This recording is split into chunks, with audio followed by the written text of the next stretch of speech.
This is Forbidden Speech, the raw truth, with your host, Christina Rivera.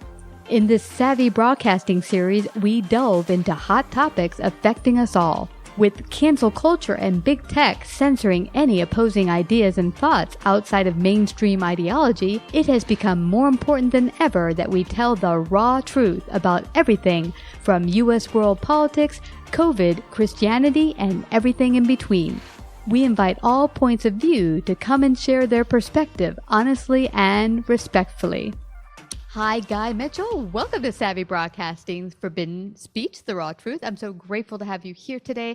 We're going to touch on a topic we've not really gone deep on. We've talked about sustainability with some scientists we've had on, but we've never really touched the hot topic of global warming. You've written a book called Global Warming, The Great Deception, which I'm sure some listeners will be like, what do you mean? But we're going to go deeper into that topic and have you explain, what even brought you to write your book and some of your viewpoints to hopefully broaden people's minds to look deeper into the subject and what we can actually do to help the environment from each of our standpoints as humans. So welcome. Thank you. Good to be here. Yeah, thank you. So now tell me, what even prompted you to write your book? Yeah, that's a good question, and it's a funny situation. More than 5 years ago, I was at a dinner party in the mountains of North Carolina here, and seated at the table with a friend of mine who's a professor at a North Carolina college. And during the course of the dinner conversation, I asked this fellow, I said, what are the challenges of teaching the students of today at the university? And he said, well, one of the problems I have is that some of them are just not willing to accept the truth about certain subjects. And I said, well, what subject would be that? And he said, well, global warming, for instance, and that 97% of the world's scientists believe man has caused global warming. And I sat there at the table. There were 8 people seated around the table, and I sat there for a minute. And my friend said, well, gosh, surely you believe, as do 97% of the world's scientists, that man's caused global warming, because I hadn't responded. And I said, well, I really have not investigated the subject. And for some reason, and I graduated with a degree in mechanical engineering and majored in thermodynamics and minored in heat transfer. So I knew something about the flow of heat and the physics of the subject matter and so forth. But after the dinner party, for some reason, I started investigating the subject. And the more I looked into it, the more I got sucked into the vortex of anthropogenic global warming. And it began with a review of this study that was done by a former cartoonist from Australia named John Cook. And it was called Quantifying the Consensus of Anthropogenic Global Warming. And it was published, I guess you'd have to say. It wasn't a peer-reviewed scientific work, but it was published and available online. And it was that work that caused President Obama to tweet the next day, 97% of the world's scientists believe man has caused global warming and it's dangerous. Wow. So can I just stop you there? Yeah. You mean that all started not with a whole consensus of scientists sitting around a round table, but just a guy who's a cartoonist putting this up and then a politician just saying, 97%. So it was actually, they just made up the number. Oh, yeah. And I'll tell you, here's the interesting thing about this paper. It was published in, as a quasi-scientific publication, one peer review. But when I read the paper, what was interesting to me is this fellow and some associates surveyed about 11,847 climate scientists who had published a paper on climate science and asked them, did they believe man caused global warming? 66% did not respond. On the most, theoretically, the most critical subject in the history of climate scientists, 33 responded, 33%. 32% of the 33 said, we think man's caused global warming. 1% said, well, I don't know. So they divided 32 by 33 and came up with 97. And, Wow. and that was 66% of the people didn't respond to the survey. They issued a second survey to try to see if they could get greater participation and better numbers, and only 14% of those surveyed responded. So that was my first evidence of the fact that the claims of man-made global warming were fraudulent.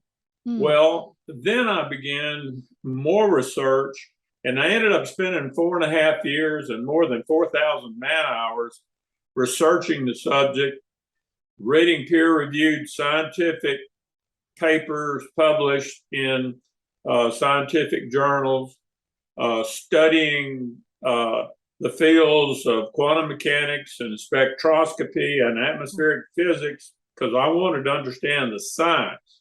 I didn't want to hear what a politician or an advocate of global warming or an opponent of global warming had to say. I wanted to see the science. And along in this journey, I got connected with a scientist, Dr. Roy Clark, one of the brightest guys I've ever met, who had extensively researched and published on the subject. And with Roy's tutelage, I spent about 1.5 years reading peer-reviewed scientific publications, studying the subject, and finally concluded that every claim in that was promoted by the proponents of global warming is fraudulent, and that it all began.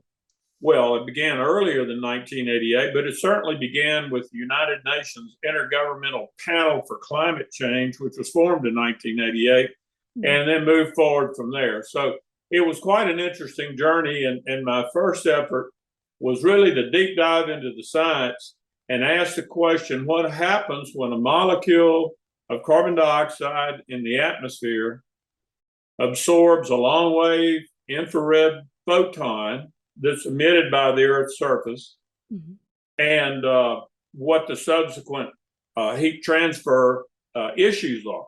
And because that's the central thesis in man-made global warming, is that is what you're referring to greenhouse?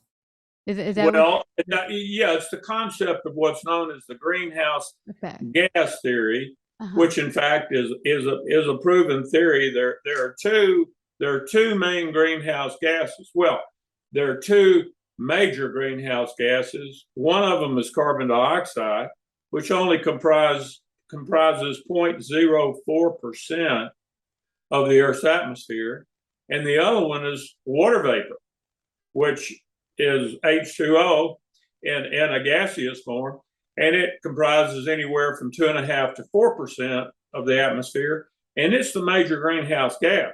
Both of them are what are called IR reactive, meaning they absorb long-wave infrared photons, and then emit a portion of that heat back toward the Earth. But it's de minimis. But the point is that it's water vapor and not carbon dioxide that is the dominant greenhouse gas that moderates the Earth's temperature. All right, that's different than what I thought for sure. Now, I'm curious, from all your research, what has been your take on why the push for the way they push global warming, the scientists or the proponents for it? And the one thing I find, if you say a thing long enough, loud enough, people begin to go, oh yeah, it's fact, all right. And no one begins to go deeper, go like, well, how did we decide this is actual fact? But even more behind that, what is the purpose behind pushing it so hard? Well, that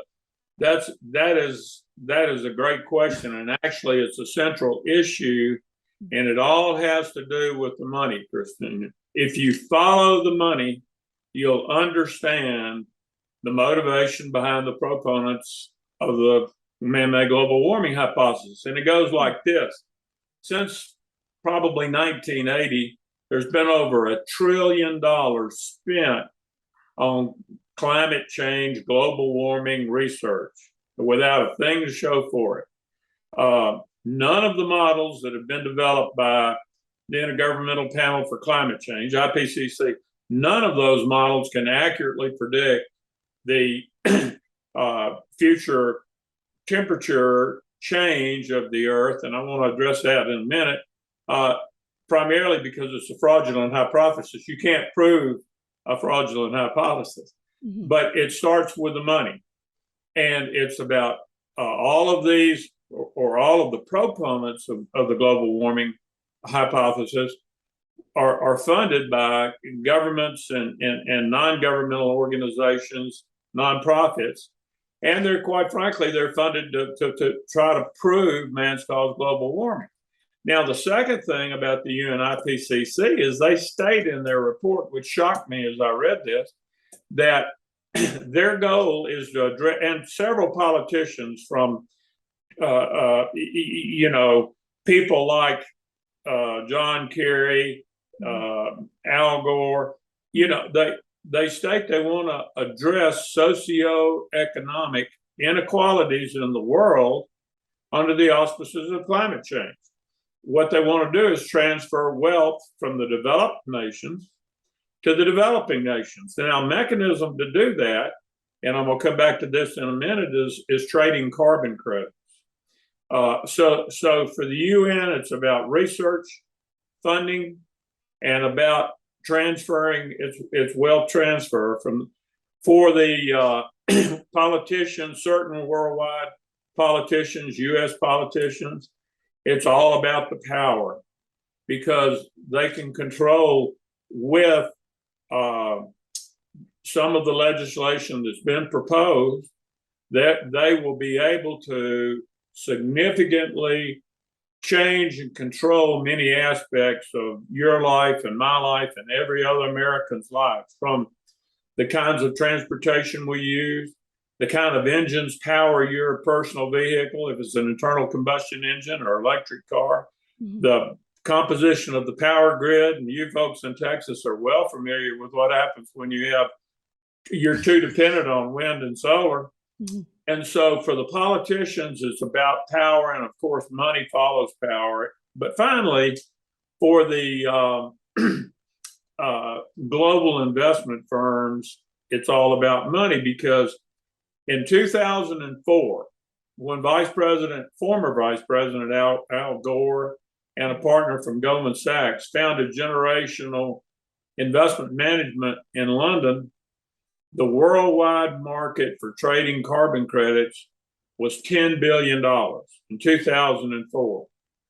In 2019, it was estimated to be $210 billion. And at the end of 2021, it was estimated to be over $800 billion. So it's for the global investment firms who are promoting this fraudulent hypothesis, it's a huge windfall, and it's probably the largest commodities trading market in the world. Wow. You know what's coming to mind for me, Guy, hearing this, is you had mentioned the transfer from the Western culture nations, the developed nations, to the undeveloped nations of wealth. This seems that it would put us all kind of on the same footing, where we kind of would have above us these people of great power kind of running everything in our lives across the whole planet, in which case they would kind of be the rulers of the planet. Is that what they're going for? Well, that's another good question. And, it's really hard to discern what the ultimate objective is, because here's the problem. Were we to follow blindly all of the precepts of the global warming proponents, we would do, in my opinion, irreparable harm to the economy of the United States and Western Europe. And so the enigma to me is that these folks run the risk of killing the goose that laid the golden egg. I mean, if you mandate that all power plants that are powered by fossil fuels,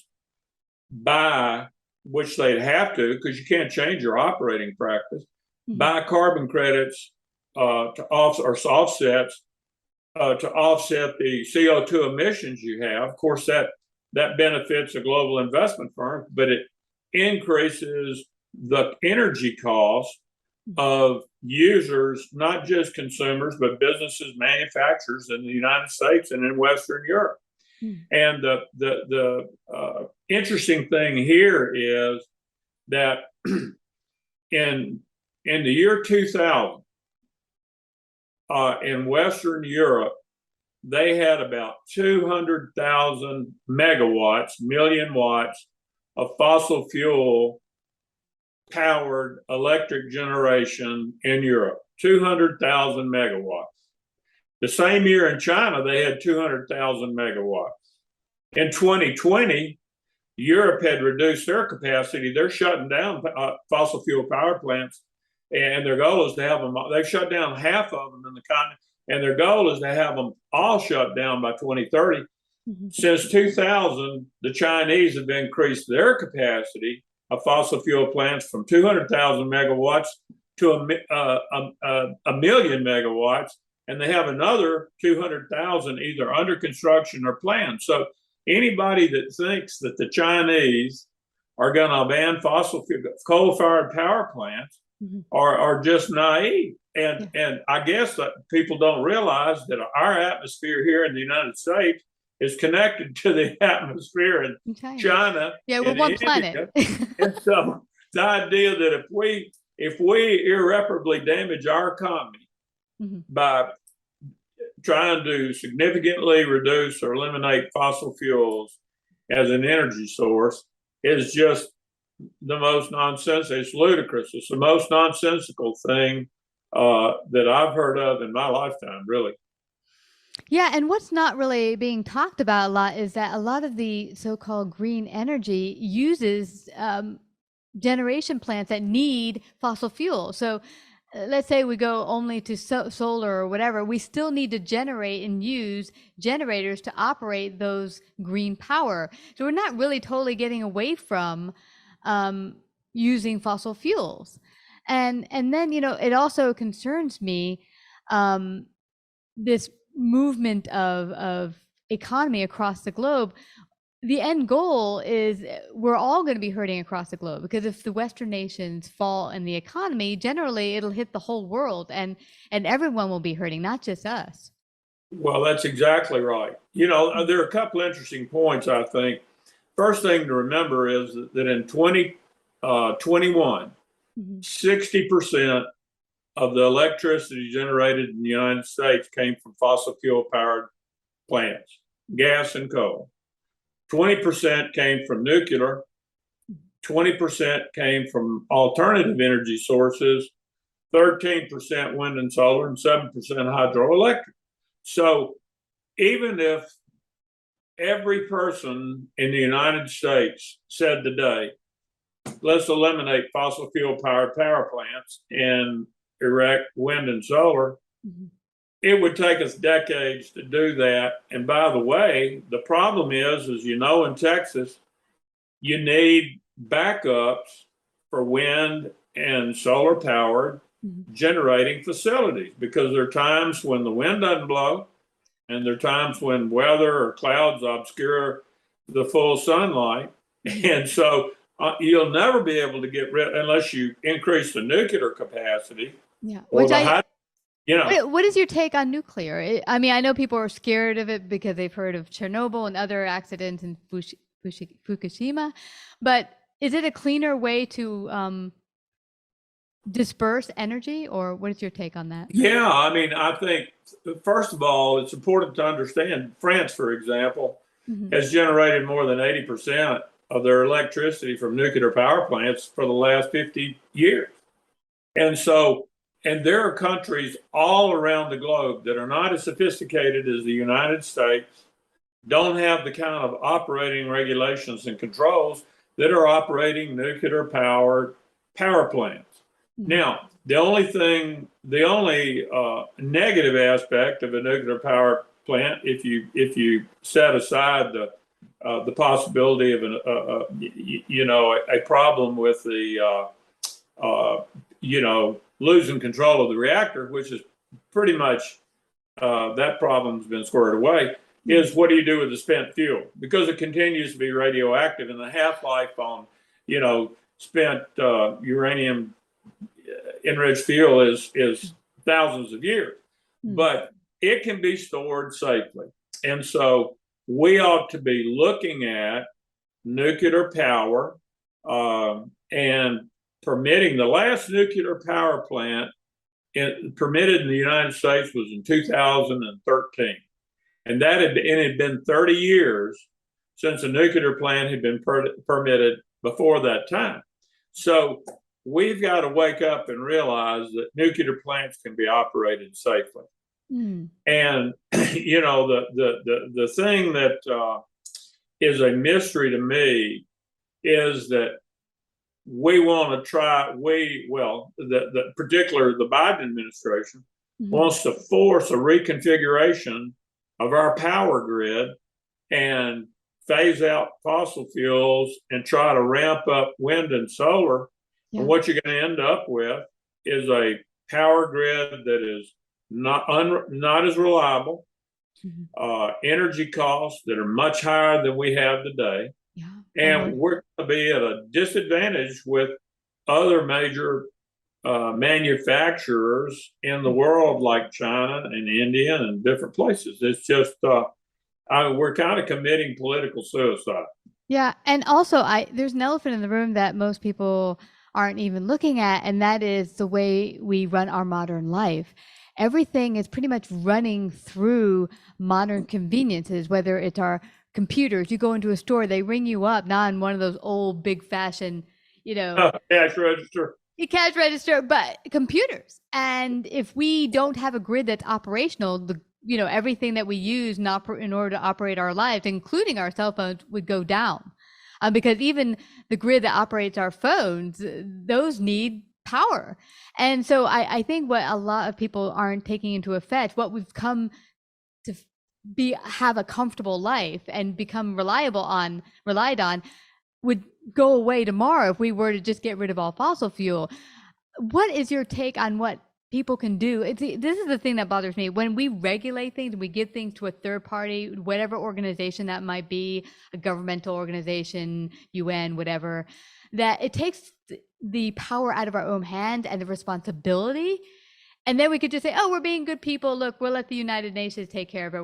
We'll let the government take care of it. But what are we doing as U.S. citizens or global citizens to better the earth, or, to take care of it, be good stewards? What is your take on what we can do personally as human beings to do a better job at this?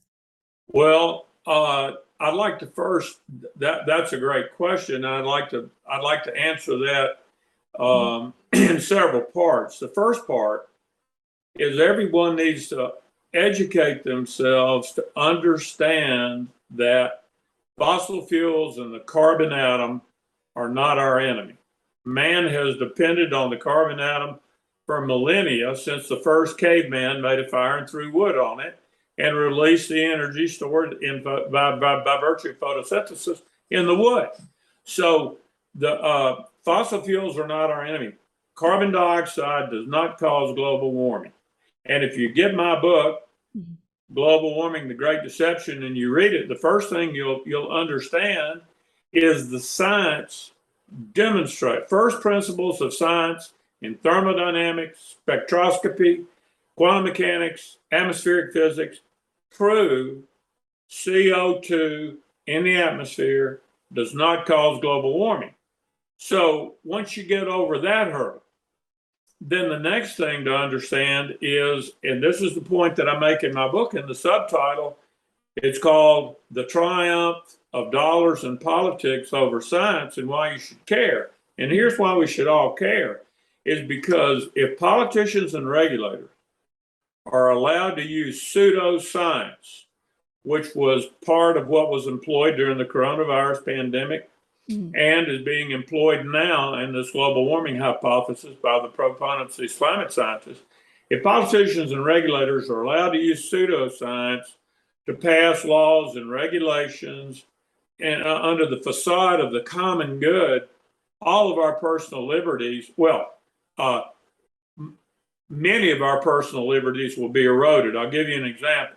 Mm-hmm. If you and I were talking today, if you and I were talking as we are today, and it was back in December of 2019, and I said, Christina, within 3 months, the federal, state, and local governments are going to shut down the schools. They're going to close houses of worship.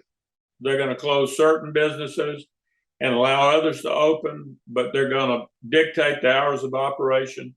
With respect to the houses of worship, they're going to dictate when they can operate and how many people attend. They're going to limit the number of people that can assemble in public. And so all of those actions the government's going to take, which are absolutely protected by our U.S. Constitution. You would have told me, God, there's no way the courts would not allow any of that to happen. Well, now you have a similar situation where the government wants to tell the U.S. power grid what the sources of energy have to be, want to, outlaw the use of fossil fuels in your home, your businesses, manufacturing facilities. So it's the same kind of thing. And it's, it's pseudoscience, and it's taking away our individual rights. Yeah, I totally agree. Now, I know some proponents listening in might be, well, if it's for the greater good of the planet, screw our individual rights. But what they're not understanding is that this is greater than that. Them wanting to strip, as you say, follow the money. If their greater goal is to have dominion over the entire planet and rule over us, then it's not about protecting the planet. And it behooves everyone just to educate, get a copy of a book, Global Warming, The Great Deception, and see the actual science behind it all. And how we can go forward. As you said, the first step is education. So where can they get a copy of your book and find out more about you? It's on Amazon.com. It's in, again, it's called Global Warming, The Great Deception. It's in an ebook form, a paperback, and we have a hardcover published and trying to get it, if we can get it linked to the Amazon site. But it's on Amazon.com, and the book gives the reader a little bit of my background and what my interests have been over the years. And hopefully, again, as I say in the introduction, my first goal was to refute the science. Mm-hmm. And my second goal was to prove where the impetus for promoting this fraudulent hypothesis comes from. And hopefully the reader will learn that after reading the book. Yeah. I really do hope it broadens people's minds just to look deeper and not just take what's given off the TV into their brains. But I do really appreciate you coming to share your great wisdom today, Guy, on Savvy Broadcasting's Forbidden Speech. Thank you. Thank you very much for having me. Like, subscribe, and share this episode. To listen to more Forbidden Speech or Savvy episodes, visit SavvyBroadcasting.com. To find out about our paid sponsorship opportunities or how to become a guest, email Christina at lifeunscriptedradio.com.